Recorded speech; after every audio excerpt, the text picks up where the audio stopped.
அனைவருக்கும் அன்பு கலந்த இந்த மாலை நேர மகிழ்ச்சியான வணக்கம். முதற்கண் இந்த தெரியாயினம் எழுதிய எழுத்தாளரை இன்று நான் பார்த்ததில் ஒரு யதார்த்த மனிதனை சந்தித்ததில் மிக மகிழ்ச்சி எனக்கு. எமக்கு தொழில் கவிதை, எமக்கு தொழில் இலக்கியம், இப்படியெல்லாம் சொல்ல கேட்டிருக்கிறோம் பாரதி முதற்கொண்டு. எமக்கு வாழ்க்கை இலக்கியம், இப்படியும் சொல்ல கேட்டிருக்கிறோம்.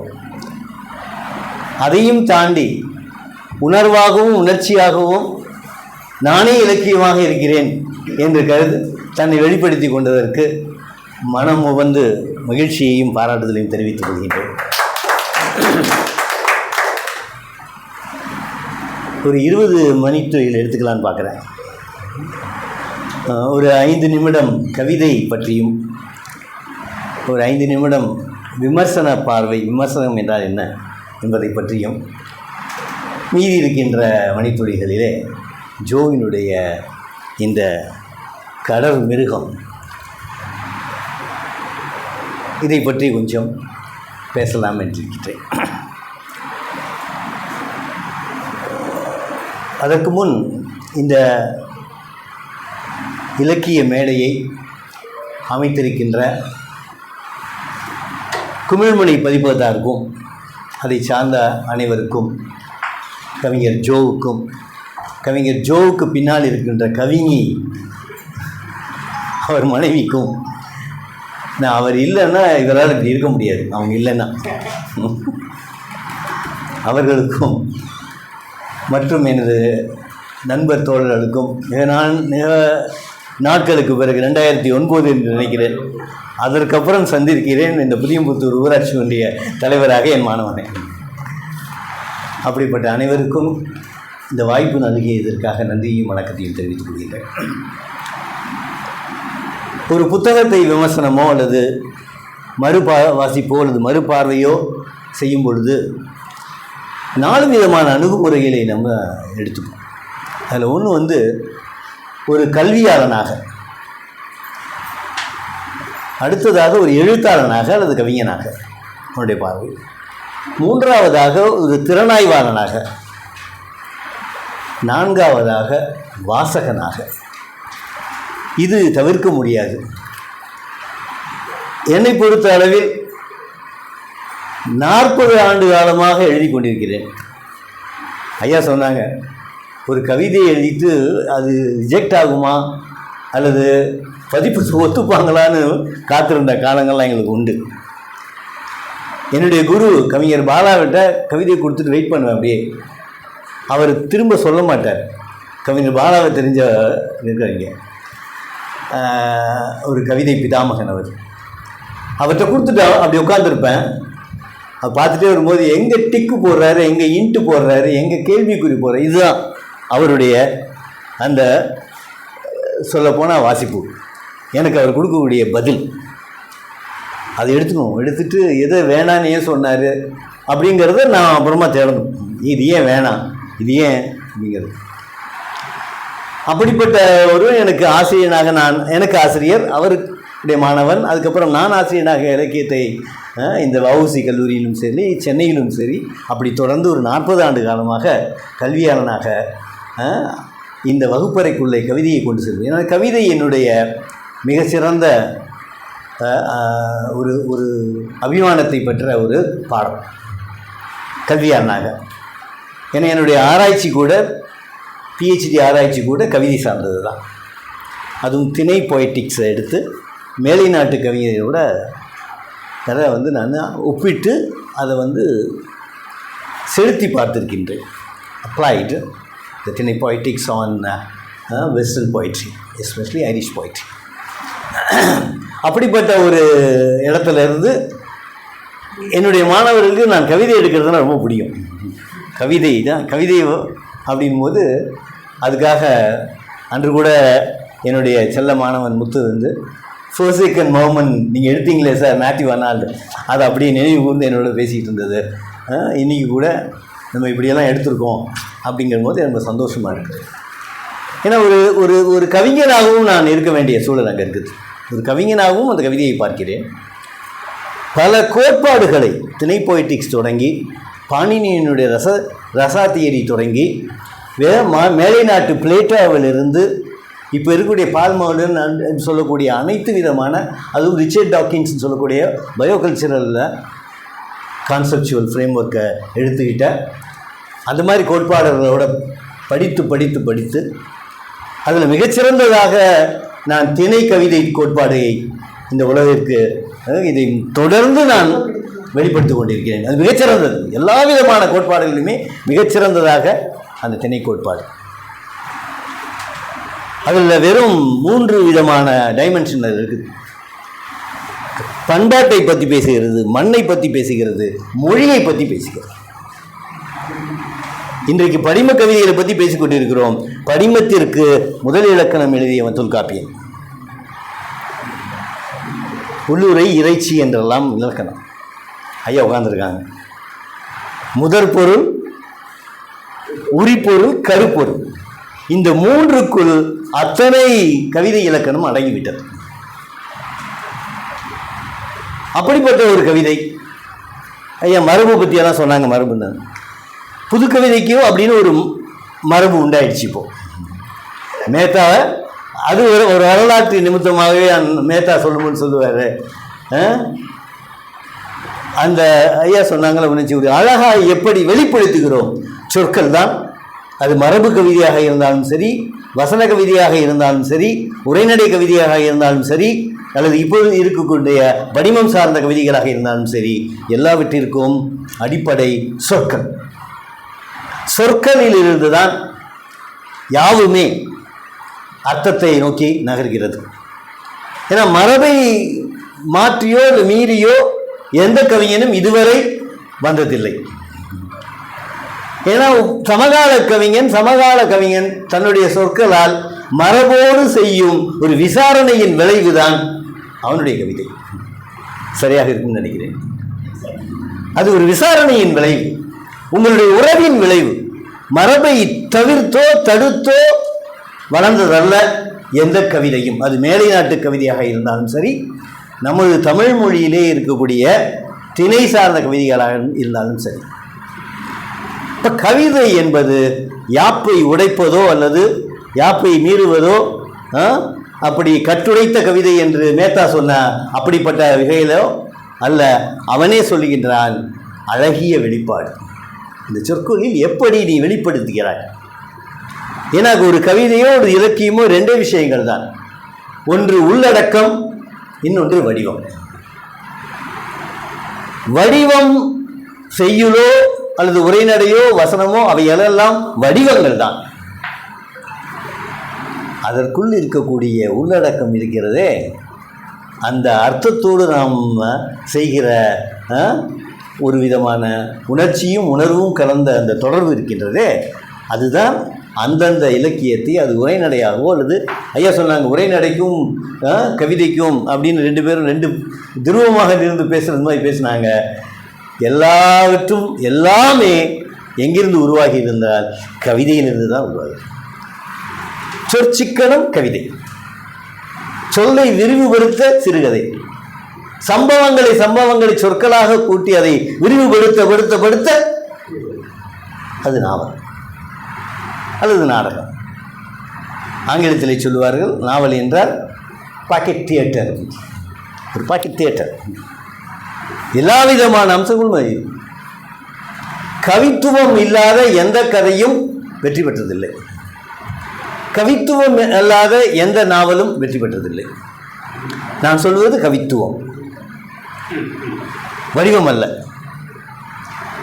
apprehension of thought into feeling into thought. புரிதல். ஒரு உணர்ச்சியை என்னால் உணர முடியும், மீண்டும் மீண்டும் அது இல்லாத சமயத்தில் கூட உணர முடியும். ஒரு உணர்வை உணர்ச்சியாக நான் வெளிப்படுத்த முடியும். இப்படிப்பட்ட நிகழ்வு எந்த படைப்பில் உண்டாகிறதோ அது ஒரு விளம்பர படத்தின் சின்ன ஒரு 30 வினாடிகள் வருகின்றதில் கூட நிகழ்ந்து விடலாம். கவிதை என்பது வடிவங்களை சார்ந்தது அல்ல, அது வடிவம் ஒரு ஊடகம் மட்டும்தான். அதை மீறி நிற்பது, அதை மீறி நிற்பது. அப்படிப்பட்ட அளவில் தான் நாம் கவிதையை புரிந்து கொள்ள வேண்டும். செய்யுள் என்று, ஏன்னா எல்லா செய்யுள்களும் கவிதைகள் அல்ல, எல்லா கவிதைகளும் செய்யுளாக இருப்பதில்லை. திரும்ப நம்ம இலக்கணம் என்பது அந்த இதுக்குள்ள போகும்போது சொன்னதையே திரும்ப சொல்லுவதோ அல்லது அந்த இலக்கண யாப்புக்கோ அந்த அணிக்கோ நம்ம முழுமை பெறுவதற்காக திரும்ப சொல்ல வேண்டியிருக்கும். யாரும் விளக்கல்ல, வள்ளுவர் கூட விளக்கல்ல. செல்வத்து செல்வம் செவிச்செல்வம் அச்செல்வம் செல்வத்துள் எல்லாம் தலை. செல்வத்து செல்வம் செவிச்செல்வம் என்பதோடையே அது முடிவு விடுகிறது. ஏன் இந்த அச்செல்வம் வந்தாலே ஒரு உரைநடைகிறது. செய்யுளுக்குள் அந்த உரைநடை ஏன் தேவைப்படுகிறது? வேற வழி இல்லை. சீரை எடுத்து அந்த குறளை முழுமை பெற வைக்க வேண்டும். 7 சீரில் அந்த குறள் முழுமை பெற வேண்டும். அப்பொழுதுதான் அது குறள். என்சீர் விருத்தத்தில் பாரதிதாசனும் எழுதினார், சுரதாவும் எழுதினார். சுரதா அவரை ஒட்டியே எழுதினவர். ஆனால் 2 பேருடைய உள்ளடக்கம் வெவ்வேறு. நீங்கள் பார்த்தீங்கன்னா தெரியும். அது 2 பேருமே என்சீர் விருத்தத்தில் எழுதியவர்கள். கம்பனுக்கு எது கை வந்தது என்று எவ்வளவு தெரியும் இல்லையா? ஆசிரியப்பாவும் கலிப்பாவும் அவன் அங்கிட்ட விளையாண்ட விதம் இருக்குதே. பாரதியார்களை அவரும் விருத்த கவிதைகளும் அந்த சிந்துவையும் அப்படி அழகாக பயன்படுத்திய ஒரு கவிஞன். வசன கவிதை அதுக்குள் ஒரு ஆழ்ந்த ஓசையை கொடுத்தவன். அந்த ஆழ்ந்த ஓசையை எங்கிருந்து எடுக்கிறான்? வால்ட் விட்மனிலிருந்து எடுக்கிறான். வால்ட் விட்மன் ஒரு அமெரிக்க கவிஞன். வசனங்களுக்குள் மட்டுமே ஒரு கவிதையை எழுப்பி உலகளாக புகழ்பெற்ற கவிஞர். 19ஆம் நூற்றாண்டின் இறுதியில் வால்ட் விட்மனை தொடாமல், பிரெஞ்சு கவிஞன் பிரஷ்ஷை தொடாமல் யாரும் புது கவிஞராக ஆகியிருக்க முடியாது. நான் பிச்சமூர்த்தி முதல் கூப்பாரா முதல் வள்ளிக்கண்ணன் வரை இவர்களெல்லாம் பிதாமகன்கள் நம்முடைய புது கவிதைக்கான, பாரதிக்கு அடுத்து. இப்படி ஒரு கவிதை மரபு நமக்கு இருக்கிறது. மரபு என்று எது பழமை என்பது என்று ஒதுக்கிவிட நம்மளால் முடியாது, ஒதுக்கவும் கூடாது. அதுதான் நமது பலம். எந்த சங்க கவிதைக்குள்ளும் சங்க கவிதைகளையும் மரபு கொண்டு ஒடுக்கிவிட முடியாது. அது இன்றும் காலம் தாண்டி தொடர்ந்து கொண்டே இருக்கின்ற ஒரு விஷயம், உறவு. அப்படிப்பட்ட இடத்துல தான் இன்னைக்கு நம்ம கவிதையை பார்க்குறோம். அப்போ கவிதை என்பது நிச்சயமாக சொல்கிறேன், அதற்கு வடிவம். ஏன்னா நமக்குள்ள ஒரு குழப்பம் வந்துடும். வடிவத்தை போய் கவிதையை எடுத்துட்டு உட்காந்துருப்போம். அப்போ செய்யுள் என்பது வீடு கட்டுவது போல செங்கலெல்லாம் அடுக்கி அடுக்கி வீடெல்லாம் கட்டி அழகாக வீடு கட்டி வைப்பது. கவிதை என்பது அதற்குள் வாழ்க்கை நடத்துவது போல இருக்கிறது. இந்த வாழ்க்கை, அது வாழ்வது, சுவாசிப்பது, அது உணரதான் முடியும். ஒரு கவிதையை படித்தவன் எந்த விதமான உணர்ச்சியும் கொடுக்கலாம். ஆனால் எவ்வளவு நேரம் நிற்குதுங்கிறது முக்கியம். அப்படின்னா ஒரு ரோஜா பூவை பார்க்குறோம், அப்படின்னு think of beauty is joy for ever அப்படின்னு கீட்ஸ் சொல்லி முடிச்சிருப்பான். கீட்ஸ் கூட ஒரு அருமையான கவிஞன். அப்போ திங்க் ஆஃப் பியூட்டிங்கிறது என்னது? எது உனக்கு அழகை தருகிறதோ, எது உனக்கு அழகு உணர்ச்சியை தூண்டிக்கொண்டே இருக்கிறதோ, அதுதான் உனக்கு மகிழ்ச்சியை என்றும் தரும் என்றான். அப்போ ஒரு பூ தருமா? காலையில் மலர்ந்த பூ மாலையில் வேறு விதமாக. ஆனால் எது கவிதையாக இருக்கிறது என்றால் அந்த உணர்வு இருக்குதுல்ல, பூன்னா அழகுன்ற உணர்வு. ஏன்னா அது பூவில் இல்லை, எங்கே இருக்குது? நம்முடைய மனசில் இருக்குது. ஒவ்வொரு பூவும் அழகாக இருப்பதற்கு காரணம் அந்த பூக்கள் அல்ல, நம்மளுடைய அழகான மனசு. இதுதான் கவிதை. கவிதை தான் அந்த கவித்துவம் தான். அதனால தான் நான் எல்லோரையுமே கவிஞனாகத்தான் நான் பார்ப்பேன். எல்லோரும் கவிஞர். ஏன்னா உள்ளுக்குள்ள ஒவ்வொருத்தருக்குள்ளேயும் அந்த விதமான ஆஹா என்கிற மனப்பாங்கு இருக்கிறது. அது வெளிப்படுகிற விதமோ அதனுடைய அளவுகளோ வெவ்வேறையாக இருக்கலாம். ஆனாலும் அடிப்படையிலே ஒவ்வொருவருமே ஒரு குழந்தையை பார்த்து ஆஹா என்று சொல்ல முடியாதவர்கள் இருக்கிறார்களா? ஒரு அருமையான தென்றல் வந்து இப்படி சொல்லும்போது அப்பா நல்ல காற்று, இப்படி சொல்லாமல் இருக்க முடியுமா? இதை உணர்கின்ற அதை யாரெல்லாம் சொல்லுக்குள் கொண்டு வந்து அந்த சொல் விளையாட்டை பண்ண முடிகிறோ அவன் தன்னை கவிஞன் என்று மாறுதட்டிக் கொள்கின்றான். அதுதான் வித்தியாசம். சொற்களை கையாளுகிறான் அவன், சொற்களை இல்லை உணர்ச்சிகளை கையாளுகிறான். அவர்கள் உணர்ச்சிகளை கையாளுகிறவர்கள் தான் நாம் எல்லோருமே. இல்லைன்னா இங்கே நமக்கு இவ்வளவு சிக்கல்கள்லாம் இல்லை. மனித உறவுகள்லேருந்து எல்லாத்துலேயுமே நம்முடைய எண்ணத்திலேருந்து இன்னைக்கு அரசியல் முதற்கொண்டு எல்லாமே நமக்கு ஒருவித சிக்கலை தோற்றுவிட்டு கொண்டே இருக்கின்றன. இதை மடைமாற்றி வார்த்தைகளுக்குள் கொண்டு வந்து அதை அழகாக வெளிப்படுத்துகிறவன் கவிஞன் என்று சொல்லிக் கொள்கிறான். அது கவிதை என்று. அந்த கவிதை கூட காலம் தாண்டி நிற்க வேண்டும். காலம்தான் ஒரு கவிதையை இது கவிதை என்று நிற்க வைக்கும். ஏன்னா கவிதையை பொறுத்தவரை, ஒரு கவிஞனை பொறுத்தவரை, அந்த கவிதையை எழுதி முடிச்ச உடனே அவன் அவ்வளோதான், காணா போயிடறான். அவனுக்கு பொறுப்பு இல்லைங்க. ஆங்கிலத்தில் சொல்வார்கள் ஆத்தர் இஸ் டெட் அப்படின்னு.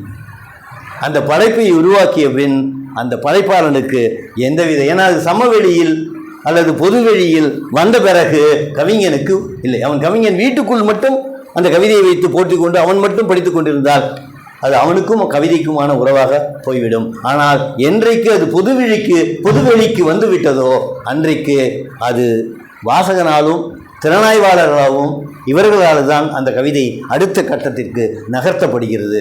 அது நின்றால் கவிதை, இல்லாவிட்டால் காணாமல் போய்விடும், காலத்தோடு காணாமல் போய்விடும். அப்போ கவிதை இப்படிப்பட்ட பார்வையை பார்ப்பதற்கு நமக்கு என்ன தேவைப்படுகிறது? திறனாய்வன் அப்படின்னு ஒருத்தர் வர வேண்டியிருக்குது. இந்த புத்தகத்தை வெளியிட்டு போயிடலாம். ஏன் இந்த புத்தகத்தை பற்றி, கவிதையை பற்றி பேசணும்? அங்கே ஒருத்தன் வரான். அவன் தான் அந்த விமர்சன பார்வை அப்படிங்கிறது தாண்டி நான் சொல்ல திறனாய்வாளன் அப்படின்றது. அந்த திறனாய்வாளன் எப்பொழுதுமே நடுநிலையில் தான் இருக்க வேண்டும். என்னை இந்த மழையை கூப்பிட்டு இதை பேச சொல்லிட்டாங்க அப்படிங்கிறதுக்காக எல்லாம் ஆஹா இந்த கவிதை ஆஹா அப்படி சொல்ல முடியாது.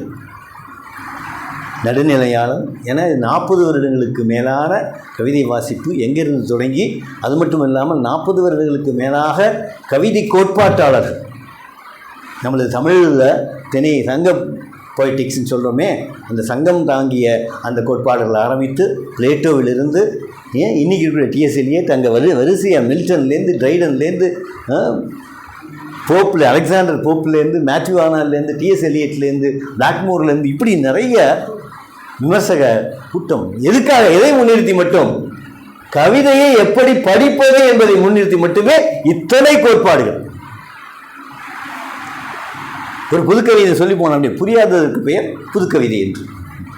புரியாததற்கு பெயர் புதுக்கவிதை. புரியுதா புரியலையாங்கிறது அடுத்த கட்டம்.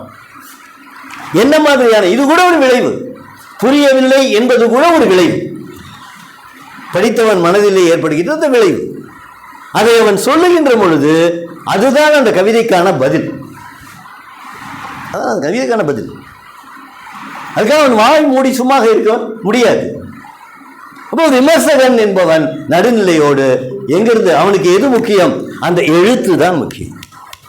இங்கே இருக்கக்கூடிய அந்த டெக்ஸ்ட், அந்த டெக்ஸ்ட்டை எந்த கான்டெக்ஸ்டில், அதாவது எந்த சூழலில் அது எழுதப்பட்டிருக்குது, எதை நோக்கி எழுதப்பட்டிருக்குது அப்படிங்கிறத தேடலும் அதை புரிய முயற்சி செய்வதும் இது ஒரு விதமான எக்ஸசைஸ் ப்ராசஸ், ஃபினாமினல் எக்ஸசைஸ் சொல்லுவோம் நான். இதுக்குள்ளே கிடைக்கக்கூடிய ப்ரோடெக்ஸ்ட், அதனுடைய விளைவு தான் நம்மளுடைய புரிதல். என்ன ப்ரோடெக்ஸ்ட்? இதுக்கு இந்த டெக்ஸ்ட்டை வாசித்தது மூலமாக கிடைக்கக்கூடிய அந்த பிரதி, என்ன பிரதி? இது யாருடைய வேலை? ஒரு விமர்சகனுடைய வேலை. அப்படிப்பட்ட விமர்சன பார்வையோடு இந்த கவிதையை பற்றி நம்ம நிறைய பேசலாம். ஒரு திறனாய்வுக்கு நிச்சயமாக அதுக்கு பின்னணி இருக்குது, பின்னணி ஒரு வரலாறு இருக்குது, எல்லாத்துக்குமே ஒரு வரலாறு இருக்குது. அது மட்டும் இல்லாமல் கவிதையினுடைய போக்கை புரிந்து கொள்வதற்கும் நமக்கு திறனாய்வு தேவைப்படுகிறது. ஒரு போக்கு, ஒவ்வொருவரும் ஒவ்வொரு மொழி, இது தாய்மொழி தமிழாக இருந்தாலும் ஒரு கவிஞனின் மொழி இன்னொரு கவிஞனின் மொழியிலிருந்து வேறுபட்டிருக்கும். அது எதை தீர்மானம் செய்யுது என்றால் 3 விஷயங்கள். அந்த கவிஞன் எந்த மண்ணை சார்ந்தவன், அது ஒரு ரேசியல், அது உள்ளார இருக்குது, எந்த மண்ணை சார்ந்தவன். அடுத்தது அவனுள்ள எவ்வளவு தூரம் அந்த சமகாலத்தினுடைய சீர்கேடுகளோ அல்லது அந்த சூழல் தருகிற அந்த விளைவுகள் அந்த தாக்கத்தை ஏற்படுத்தி இருக்கிறது, சோஷியல் மிலியு. மூன்றாவதாக சொல்லுவோம், அது அவனுடைய மொழி, எப்படி அவனுக்கான சொற்களை கையாளுகிறான் என்கிறது அவனுடைய மொழி. அது ஐயாவுக்கும் பொருந்தும், எந்த எழுத்தாளனுக்கும் இருந்தப்போ இந்த கருத்துக்கள் பொருந்தும். ஏன்னா தெரியாயனம் என்று போகும்போது இந்த மண்ணினுடைய வரலாறு அங்கே இருந்தது,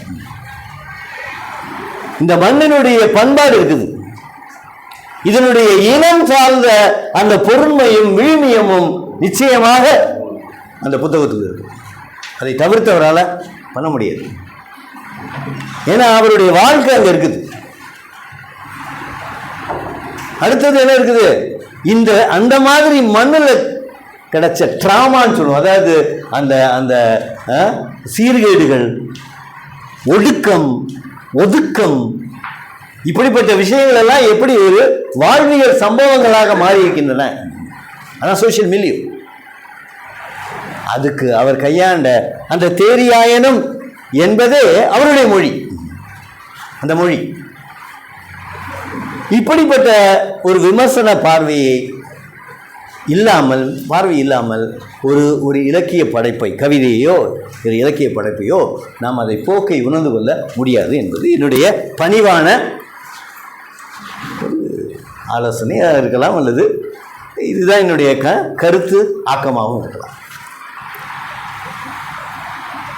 ஸோ கவிதையை பொருளில் காட்ட வேண்டும். ஒரு விமர்சனம் சொல்லுகிறார், கவிதையை பொருளில் காட்ட வேண்டும், வடிவத்தில் இல்லை. ஏன்னா இந்த கவிதையில் இதில் இந்த இப்போ நான் கவிஞர் ஜோ கிட்ட வர்றேன், கடல் மிருகம் பற்றிட்ட வர்றேன், ஜோவை கூட விட்டுறேன். இப்போ கடல் மிருகத்துக்கிட்ட இந்த கவிதை தொகுப்புக்குள்ளே வர்றேன். கவிதையை பொருளில் காட்ட வேண்டும், வடிவத்திலேயோ சொல்லிலோ காட்டுவது என்பது பிரயோஜனம் இல்லை அப்படின்னு நான் சொல்லிட்டு, இது எப்படி வசப்பட்டிருக்கிறது, இதில் அந்த டிஎஸ் எலியட்டை நான் திருப்பி கூப்பிட்டுக்கிறேன். அவர் எனக்கு துணைக்கு nothing can be created out of nothing அப்படின்னு சொல்லுவான். எந்த ஒரு விஷயத்தையும் எதிலிருந்து, இல்லாத ஒன்றிலிருந்து நீ படைக்க முடியாது. ஏற்கனவே சொல்லப்பட்டவைகள் தான். சொல்லப்படாதவை என்று எதையாவது ஒன்றை காட்ட வேண்டும் என்றால் எதில் தான் நீங்கள் காட்ட வேண்டும்? நான் அதை எப்படி சொல்லி இருக்கிறேன் என்று தான் காட்ட வேண்டும். என்னுடைய எப்படி, இந்த எப்படி என்று கவிஞனுடைய அந்த எப்படி, ஹவ். அதில் நான் இங்கே தலைப்புக்கு வர்றேன், கடல் மிருகம். இது ஒரு இந்த தூத்துக்குடி மண்ணை சார்ந்ததாக இருக்கும்போது கடல் அப்படிங்கிற விஷயம் கடல் அப்படிங்கிறது நெய்தல் சார்ந்த விஷயம். நெய்தல் அப்படிங்கிறது கடலும் கடல் சார்ந்த அந்த ஒரு பின்னணியில் இந்த மிருகம் அப்படிங்கிற அவருடைய சொற்றொடர்லேருந்து தான் இந்த விஷயத்தை நான் எடுக்கிறேன். இந்த பொருளை சொல்லப்போனால் என்னென்னா, ஒரு நாளும் அவர் எழுதியிருக்கார், ஒரு நாளும் ஓயாத அலை அடிப்புகளிலிருந்து சற்றே ஓய்வெடுத்துக் கொள்வதற்கு கரை ஒதுங்கிய கடற் மிருகம் ஒன்றும், அதே காரணத்திற்காக அங்கே இடம்பெயர்ந்து வந்திருந்த மிருகக் கடல் ஒன்றும் பரஸ்பரம் சந்தித்து உரையாடி கொண்ட போது சிந்தியவையே இவ்வார்த்தைகளின் நுரை அப்படிங்கிறது. அது ப்ராசஸ், அது நுரை அப்படிங்கிறது, அது விளைவு தான் அந்த நுரை. அது மோதி கரையின் மோத மோத மோத கிடைக்கும் அந்த விளைவு தான் அந்த நுரை. அப்படிப்பட்ட நுரை தான் இந்த கவிதைன்னு சொல்கிறார். அப்போ இங்கே இந்த பொருளை எடுத்துக்கிறாங்க. இப்போ கையிலேந்தி விளையாடுவதற்கு உங்களுக்குள் இருக்கிறதா ஒரு குழந்தைன்னு ரொம்ப ரொம்ப ரொம்ப ரொம்ப ரொம்ப என்னவா ரொம்ப ஜாக்கிரதையோட என்ன தன்னுடைய கவிதைகளை அப்படி கொடுக்கும்போது ஏன்னா கூடவே சேர்ந்து ஒரு சென்டிமெண்ட்டையும் சேர்த்து கொடுத்துட்டாரு. ஏன்னா குழந்தையா இரு படிக்கிறதுக்கு, நீ கொஞ்சம் அறிவாக சேர்ந்தெல்லாம் படித்தேன்னா என்ன நீ நிறைய தப்பு கண்டுபிடிப்ப அப்படிங்கிற மாதிரி இருக்குது. குழந்தைன்னு சொன்ன பிறகு நான் எனக்கு யோசிக்க ஆரம்பிச்சிட்டேன்.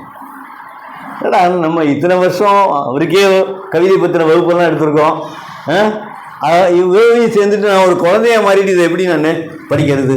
ஒரு வாசிப்பாளன் இங்கு குழந்தையாக இருக்கலாம், ஆனால் என்னால் குழந்தையாக இருக்க முடியாது. அப்போ இந்த பொருள் இந்த இடத்துக்கு வர நான் இப்போ கடர் மிருகம் அப்படிங்கிறத காட்டுறதுக்காக இந்த கவிதைக்குள்ள வடிவத்தை நான் சொல்லிடுறேன் கொஞ்சம்.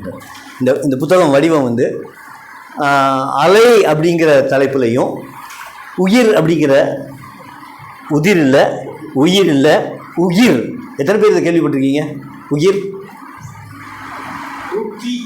ஊனா கீனா இர், உயிர் யாரும் கேள்விப்பட்டதில்லை.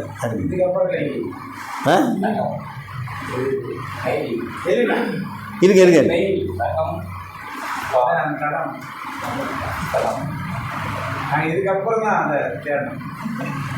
ஓ இப்போ தேடிருக்கீங்க நீங்கள்.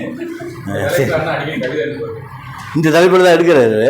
ஆனால் ஏன் அப்படிங்கிற காரணம் வந்து சொல்லப்போனால் ஏதாவது இந்த உயிர் வந்து ஒரு ஆர்கைக் வேர்டுன்னு சொல்லுவோம்.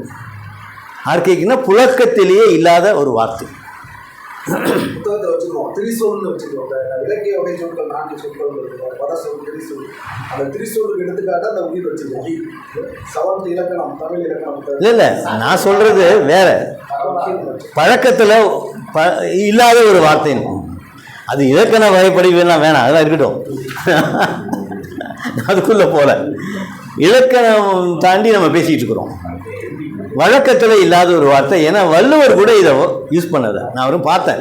வள்ளுவங்கிட்ட தேடினேன்.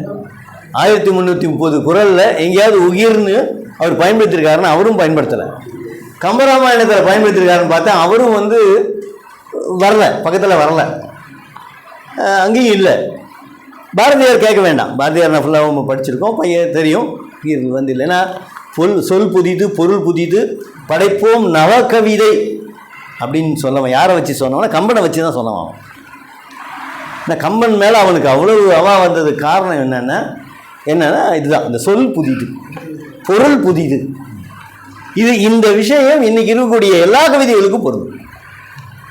அதைத்தான் சொல்கிறேன். தமிழ் ஒரு பெரிய மரபை நமக்கு கொடுத்துருக்குது. அந்த மரபை வெட்டிட்டு போக முடியாதுன்றது தான். இந்த பொருளை எடுத்துகிட்டு இருக்கும்போது இந்த உயிர் அப்படிங்கிற இந்த வார்த்தை எங்களுக்கு வந்து இலக்கணம் அப்படி இப்படின்னு சொல்லும்போது அது தெரியும். ஏன்னா இது முதல்ல பயன்படுத்துறது அழகேசன் சார் சொல்லும். அவர் பெரிய இலக்கணத்தில் ஒரு பெரிய ஜாம்பமானவர். அவரை வந்து ரொம்ப ரொம்ப ரொம்ப அவரை இழந்துட்டு நம்ம ஒவ்வொரு நாளும் நானும் செல்வின் சாரும் பேசும்போது சொல்லுவோம், அவர் ரொம்ப இழந்துட்டோம் அப்படின்னு சொல்லிட்டு. ஏன்னா அவரோட நான் அவ்வளோ அலாவலி இருக்கிறேன். தொல்காப்பியத்தை பற்றியும் அதுவும் இல்லை, ஏதோ மெய் சிலுக்குது எனக்கு. அப்படியே அவரை பற்றி நினச்சாவே அவங்க வீட்டில் உட்காந்துட்டு அவ்வளோ தூரம் வந்து பேசியிருக்கோம். அவர்கிட்ட நான் வந்து என்னுடைய ஃபாரடேவுடைய அப்ளிகேஷன் ஆஃப் லிங்குவிஸ்டிக்ஸை பற்றி சொல்லும் பொழுது இதுக்கும் நம்மளுடைய சொல்லதிகாரத்துக்கும் எடுத்துகிட்டு கொஞ்சம் பேசுவோம்னு சொல்லும்போது மழை திறந்த வெள்ளம். 2 பேரும் அவ்வளோ பேசணும். அவருக்கு என் மேலே அப்படி ஒரு அலாதியான ஒரு இது. 2 பேரும் பரஸ்பரம் வந்து மணிக்கணக்காக பேசியிருக்கோம். சரி, அப்போ கிடைச்சது தான். அப்போல்லாம் நாங்கள் அதை பற்றி பேசியிருக்கோம். ஆனால் இது வந்து என்னென்னா இந்த உயிர் அப்படிங்கிறது புதுமையாக ஏதோ ஒன்று, அதாவது மரபுலேருந்து திருப்பி எடுக்க வேண்டியிருக்கு. நான் புதுசு அப்படின்னு சொன்னாலும் நான் எங்கே போக வேண்டியிருக்கு? மரபுக்கு தான் போக வேண்டியிருக்கு. அங்கே எடுத்துட்டு சரி இப்போ வருவோம். கடலுக்குள்ள கடல்வாழ் மிருகம் அப்படிங்கிற ஒரு இதுக்குள்ள வந்தோன்னு வச்சுக்கோங்களேன். இப்போ நகம்னு சொல்லியாச்சு. ஆனால் இந்த நகங்கள் எல்லாம் அபாயகரமான நகங்களா அப்படின்னு கேட்டோன்னா கடல்வாழ் மிருகங்களுடைய நகங்கள் அபாயகரமானதா அப்படின்னு கேட்டால் அறிவியல் சொல்லுது இல்லை இல்லை அப்படின்னு சொல்லுது. அப்போ ஏன் இந்த மிருகம் அப்படிங்கிற அது ரொம்ப, அதுவும் கடல் பசுவாக இருக்கட்டும், கடல் சிங்கம்லாம் கூட சொல்கிறாங்கல்ல, அவைகளெல்லாம் வந்து கிரிப்பு தான், பிடிப்பதற்கும் இல்லை. ஆனால் எல்லாத்துக்கும் ஸ்ட்ரிங்கு அது கொடுக்கும், பற்களும் வந்து டேஞ்சரஸான விஷயங்கள் இருக்குதுங்க. இதை மீறி இதை வந்து கடல் மிருகம் அப்படின்னு சொல்லி அதுக்கு நகம்னு பார்த்தீங்கன்னா கீழே நகைக்கீரையில் போட்டு ஒவ்வொரு கவிதையும் உயிர் இங்கே அலையை போட்டு ஒவ்வொரு கவிதை கீழேயும். இதில் கொஞ்சம் அச்சுகளை வந்து கொஞ்சம் அந்த ஃபாண்ட் சைஸ் கொஞ்சம் சின்னதாகிடுச்சு. அது கொஞ்சம் நல்லா இருந்திருக்கலாம். சரி, அப்போது அலை அப்படிங்கிற இதையும் அப்போ அந்த உயிர் அப்படிங்கிறதுக்கான நகைக்கீரல்களையும் இதை பண்ணியாச்சு. ஆனால் இங்கே பொருள் என்னன்னா இவைகள் அபாயமற்றவை. இதை நான் சொல்லிதான் ஆகணும். ஏன்னா பொருள் இங்கே முக்கியம். இந்த பொருள் தான் ஒரு கவிதையை நகர்த்துது. அப்போ என்ன பண்ணிட்டாருங்க, அந்த உயிர்னு வர்ற இடத்துல கூடிய நகங்கள் எல்லாமே எங்கே வந்துடுதுன்னா இடம் வந்து அந்த இடம் காலமும் ஸ்பேஸ் சொல்ல களமும் அது எங்கே வந்துடுதுன்னா நிலத்துக்கு வந்துடுது. இப்போ இந்த கடல் மிருகம் சொல்லக்கூடிய அந்த பொருள் அங்கே விலகி போயிடுச்சு. முடியும் உண்மையா? அப்படிதான் இந்த உயிர் வந்து அவர் கடல் பற்றிய இங்கே ஒரு கவிதையை நான் வாசிக்கிறேங்க.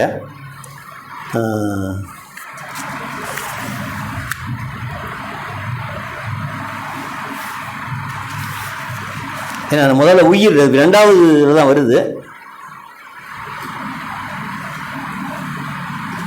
ஆமாம், அவ்வளவாய் தெரிவது கிடையாதென்றாலும் இருக்கவே செய்கின்றன புலித்தோல் போத்திய பசுக்களும். போத்திய பசுக்களும்.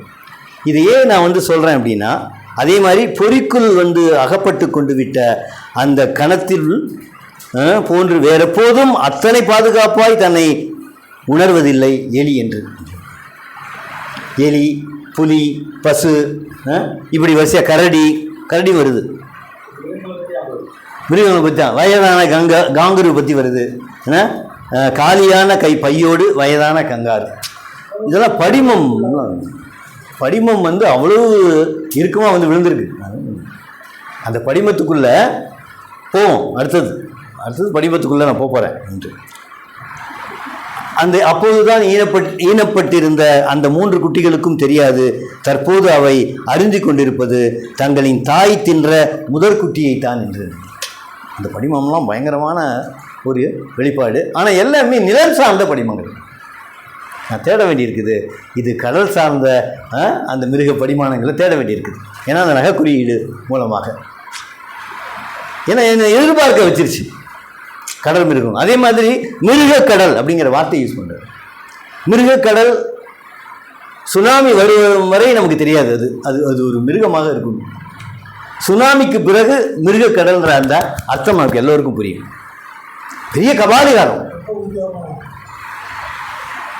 அவ்வளவு பயங்கரமான ஒரு கபாலிகாரத்தை பண்ணிவிட்டு சென்றது.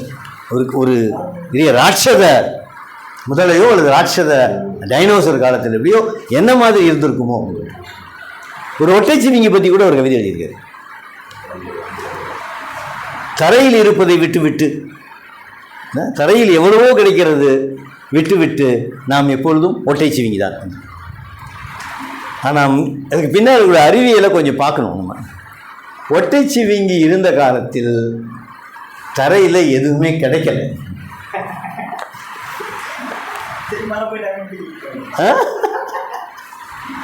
தரையில் எதுவுமே கிடைக்கல. ஒட்டைச்சிவிங்கிக்கு கழுத்து நீண்டதுக்கு காரணமே உயரத்தில் எல்லா இறையும் இருந்தது தான் காரணம். அது ஒரு பரிணாம வளர்ச்சி.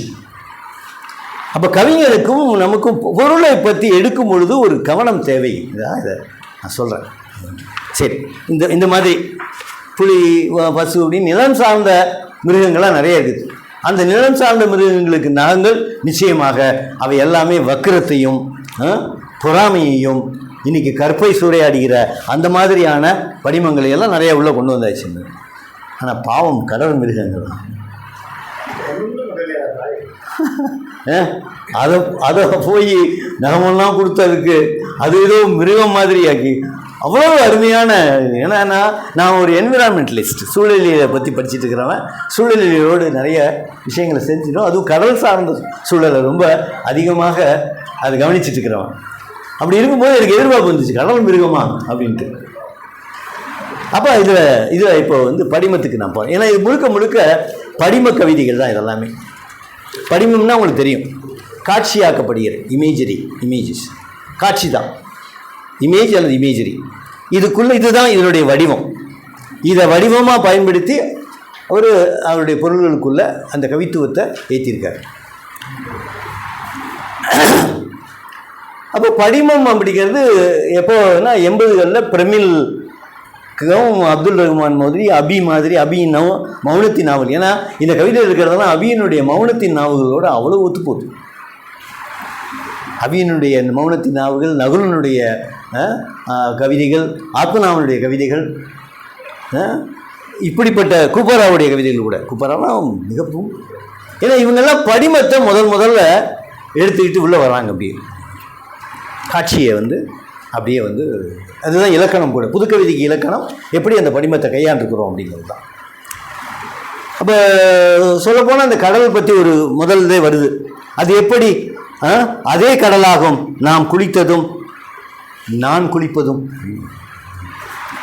அதே கடலாகும். இது வந்து சொல்லப்போனால் இந்த படிம கவிதைகளில் இருக்கக்கூடிய சிக்கல் என்ன அப்படின்னா, இருமை பண்பு.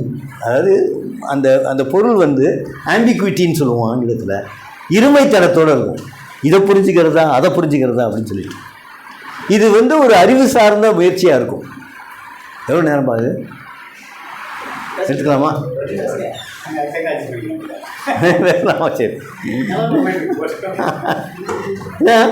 அப்போ இது எங்கே நம்மளுடைய அந்த போக்கை வந்து வாசிக்கிற போக்கை எப்படி தடுக்குதா அந்த படிமம், அல்லது திரும்ப படி நல்லா இருக்கு அப்படின்னு சொல்லுதான்றது. இப்போ இந்த இடத்துல நான் ஒரு கவிதை எழுதினேன். நான் இவர் மாதிரி மாணவனாக ஒரு யூஜி படிக்கும்போது, இளநிலை படிக்கும்போது அந்த கவிதை இப்படி தான் போகும். நதியிடம் கேட்டுப்பார் நான் தொட்ட இடத்தைத்தான் ஓடுகின்ற நதியில் நீயும் தொடுகிறாயா என்று. நதியிடம் கேட்டுப்பார் நான் தொட்ட இடத்தைத்தான் ஓடும் நதியில் நீயும் தொடுகிறாயா என்று. இது ஒரு நனவோட்டம் மாதிரி இல்லையா? இந்த இடத்துல நான் தொட்டேன் அப்படின்னு அதே இடத்த போய் இன்னொருத்தன் அந்த இடத்துல அந்த நதி இல்லை, அந்த நீர் இல்லை. அப்போ இது என்ன அர்த்தத்தை சொல்லுது? உனக்கும் எனக்குமான பார்வைகளும், உனக்கும் எனக்குமான வாழ்க்கையும், உனக்கும் எனக்குமான உணர்வுகளும், உனக்கும் எனக்குமான உணர்ச்சிகளும் எங்கோ ஏதோ ஒரு கட்டத்திலே வேறுபட்டு இருக்கின்றது. அது யாருக்கும் பொருந்தும், மனைவிக்கும் கணவனுக்கும் கூட பொருந்தும். அது கூட ஒரு கவிதை எழுதினேன், நீயாக அப்படின்னு சொல்லிட்டு ஒரு கவிதை. அந்த கவிதை இப்படி தான் ஆரம்பிக்குது. உன்னை போய் என் உயிரே உடலே என்று அழைக்க ஆசை இல்லை. ஒரு காதலன் காதலி பற்றி சொல்லுவான், உன்னை போய் உயிரே உடலே என்று அழைக்க ஆசை இல்லை. நீயும் நானும் திசைகள், நீயும் நானும் திசைகள். இந்த திசைகள் அப்படிங்கிற நீ இண்டிபெண்டன்ஸை கொடுங்க, நீயும். ஆனால் மறைமுகமாக நாம் கனெக்ட் ஆகணும். திசைகள் அப்படிங்கிறது ஒரு கற்பனையான ஒரு திசைன்றது ஒரு பாயிண்ட் தான், குறிப்புகள் தான். ஆனால் இந்த உலகம் உருண்டையாக இருக்கும் பொழுது இந்த திசைகளும் வடக்கும் கிழக்கும் கிழக்கும் தேர்க்கும் மேற்கும் ஒன்னோடு ஒன்று உடன்பட்டு தான் இருக்கின்றன. தான் சொன்னார், அது நம்ம இண்டிபெண்ட் இல்லைங்கிறதையும் சொல்லுது. வி ஆர் இன்டர்டிபெண்ட், ஒருவரை ஒருவர் சார்ந்தும் இருக்கிறோம், ஒருவரை ஒருவர் சாராதும் இருக்கிறோம். அது மாதிரி தான் இங்கே இந்த இடத்துல உனக்கும் எனக்குமான கடல். சரியா? அப்படிப்பட்ட ஒரு படிமங்கள். இது வந்து பொருண்மையை என்ன பண்ணணும், அது அறிவு சார்ந்து ஆக்கணும். அப்படி அதான் முன்னாடி சொன்னது, apprehension of thought into feeling, feeling into thought. ஒரு உணர்ச்சி நமக்கு சிந்திக்கவும் தெரிய வேண்டும், ஒரு சிந்தனையை உணர்ச்சிகரமாக அப்படியே வெளிப்படுத்தவும் தெரியும். இது T.S. எலியட் சொன்னது. மெட்டாபிசிக்கல் பொயட்ரி என்று சொல்லக்கூடிய அந்த 14ஆம் நூற்றாண்டு ஆங்கில கவிஞர்களில் இது நிறைய உண்டு. ஆனால் அப்படித்தான் இலக்கிய வரலாறு சொல்லிட்டு இருக்குது. நான் சொல்லுவேன், நம்முடைய சங்க பாடல்களில் இந்த மாதிரியான படிமங்களும் இந்த மாதிரியான உணர்ச்சியும் உணர்வுமான வகை ரொம்ப அழகாக சொல்லிட்டு போவான். காதலும் காதையும் ஒதுக்குறாங்க. இங்கு வேண்டாம், என் அக்கா இருக்கிறாள் என்று அந்த புன்னை மரத்தை காட்டிவிட்டு அவருக்கு நகர்ந்து போவாங்க. என்ன அருமையா! இதை விட ஒரு படிப்பு கவிதையை சொல்லிவிட முடியுமா? ஒரு மெட்டாபிசிக்கல் பொயட்ரியே என்ன பாட்டு! அதனால் நமக்கு ருசிக்கவும் சுகிக்கவும் தெரியணும். ஏன்னா அங்கிருந்து தான் நம்முடைய மரபு உண்டாகுது. என்னுடைய கவிதை மரபு அங்கிருந்து தான் வருது. அங்கிருந்து தான் நான் எடுக்கிறேன். ஏன்னா அது உள்ளார்ந்து இருக்கு என்கிட்ட. என்னுடைய சப்கான்சியஸ் மைண்ட்ல இருக்குது. அதை புறந்தள்ள முடியாது. அப்படிப்பட்ட கவிதைகளை நம்ம முத்து கடல்ல பொங்கி அப்படி முத்து எடுத்திருக்காரு. அப்படிப்பட்ட முத்தான கவிதைகள் எல்லாம் நான் பாராட்டுகின்றேன். இன்றும் செறிவு வர வேண்டும் என்ற கவிதைகள் எல்லாம் குறித்து வைத்திருக்கிறேன். நேரம் இல்லாத காரணத்தினால நான் அவைகள் எல்லாத்தையுமே நான் சொல்ல முடியல. ஆனால் சொல்கிறேன். ஆக படிமங்களை கையாள தெரிய வேண்டும் அப்படிங்கிற ஒரு விஷயத்தை நம்மளை அதை தடுக்கக்கூடாது. எவ்வளவு தேடியும் கிடைக்கவில்லை நதியில் தொலைத்த எனது கவிதை ஒன்று, கூழாங்கல் ஒன்று தான் அது. அந்த கூழாங்கல் ஒன்று தான் பிறகு கூப்பிட்டு சொன்னது, கடலில் போய் பார் என்று. அந்த கூழாங்கல் சொல்லுதான், போய் கடலில் போய் பார், உன் கவிதை இங்கே இருக்குது. இது சாத்தியமா? இது பவுலோ நெருடாவுடைய ஒரு கவிதை ஒன்று. ஸ்பானிஷ் கவிஞன் அவன் போவான். போகிற போக்கில் என் கைப்பைக்குள் எவனோ ஒருவன் அவன் கவிதையை போட்டுவிட்டு போகிறான். எவனோ ஒருவன் நான் படிப்பேன். அவர் சொன்னார்ல, இன்னைக்கு இருக்கக்கூடிய கவிதை லைக் அப்படின்னு வருதுன்ட்டு. படிப்பானா படிக்க மாட்டானா தெரியாது. ஆனால் அவனுக்கு என்ன, நான் கவிதை எழுதி விட்டேன், எங்கேயாவது நான் அதை போட்டுடணும். அப்படி போட்டால் போதும், என்னுடைய பணி முடிஞ்சதுன்னு. அது இல்லை கவிஞனுடைய பணி. ரொம்ப அழகாக சொல்லிப்பாரு. அதல்ல சோசியல் மில்லியூ, சமூகம் பார்வை, சமூகத்தை சார்ந்த சிக்கல்களை உள்ள கவிதைக்குள்ள கொண்டு வரணும். ஏன்னா கடல் சார்ந்த விஷயங்களும் தரக்கூடிய விஷயங்கள் நமக்கு அவ்வளவு அதிகம். உங்களுடைய பொய்டிக் சப்ஜெக்ட் ரொம்ப சப்ஜெக்டிவா இருக்கும். சப்ஜெக்டிவா என்னது? உங்களுடைய மனதோடு தொடுகின்ற விஷயமா இருக்கும். அது கவிதைக்குள்ள பொருளாக இடம்பெயரும் பொழுது அது ஆப்ஜெக்டாக மாறுது, அது புறப்பொருளாக மாறுகிறது. அது புறப்பொருள் அனைவருக்குமான பொருளாக அது மாற வேண்டும். ஸோ ஒரு கவிதை என்பது எங்கிருந்து? தனி மனிதனிடமிருந்து. ஏன்னா தனி மனிதனுடைய தொகுப்புகள் தான் இலக்கியம். லீவ்ஸ் ஆஃப் கிராஸ் என்று அவன் ஆங்கிலத்திலே வாட்மிட்மன் சொன்னானே, ஒவ்வொன்றும் புள்ளி நிதழ்கள் தான். ஆனால் தொகுப்பாக பார்க்கும்போது தான் அது மொத்தமாக தெரிகிறது எவ்வளவு பெரிய விஸ்தாரமான விழுமியமாக அது இருக்கிறது என்றது. அப்படிப்பட்டது தான் ஒவ்வொருத்தருடைய படைப்பு இருக்கிறது. அப்போது ஒரு ஒரு ஒரு விஷயம் இங்கே எப்படி போகுது, என்னுடையது அப்படின்னு நான் அர்ப்பணிக்கும் பொழுது அந்த தனி மனிதன்கிட்டேருந்து அது பிரபஞ்சத்துக்கு கடத்தப்படும் பொழுது தான் அது கவிதையாக உருமாறுகிறது. பிரபஞ்சத்துக்கு போகணும், பொதுவெளிக்கு போகணும். பொதுவெளியில் ஒவ்வொருத்தரும் இது என் கவிதை அப்படின்னு சொல்லணும். அப்படிப்பட்ட ஒரு இடத்துக்கு போகும்போது தான் அந்த கவிதை நிற்கும். அப்படிப்பட்ட கவிதை துளிகள் இந்த புத்தகத்தில் பார்க்குறேன். அது இன்னும் பெரும் துளியாக மாற வேண்டும். அந்த பெரும் துளி மிகப்பெரிய காவியமாக ஆகக்கூடிய எல்லா விதமான தகுதியும் என்னுடைய மாணவன், என்னிடம் இலக்கியம் பயின்ற அந்த மாணவன் முத்து என்கிற இந்த ஜோக் இருக்கிறது. அவர் இதை மேலும் மேலும் வாசிப்பின் மூலமாக, தொடர்ந்த வாசிப்பின் மூலமாக, அதுவும் மறுவாசிப்பின் மூலமாக தன்னை ஈடுபடுத்தி கொண்டு இதை செப்பனிட வேண்டும். இந்த சீரிய தன்னுடைய பொருளை, அந்த வார்த்தைகளை, அதுக்குள்ளே இருக்கக்கூடிய அந்த படிமை இதை, ஏன்னா படிமம் இன்றைக்கி அது மாறிட்டு இருக்குது. அந்த படிம சிக்கலிலிருந்து கொஞ்சம் விடுதலை பெற்று கவிதைக்குள்ளே இன்னும் நிறைய வரணுன்ற வாழ்த்தி என்னுடைய உரையை முடித்து நன்றி.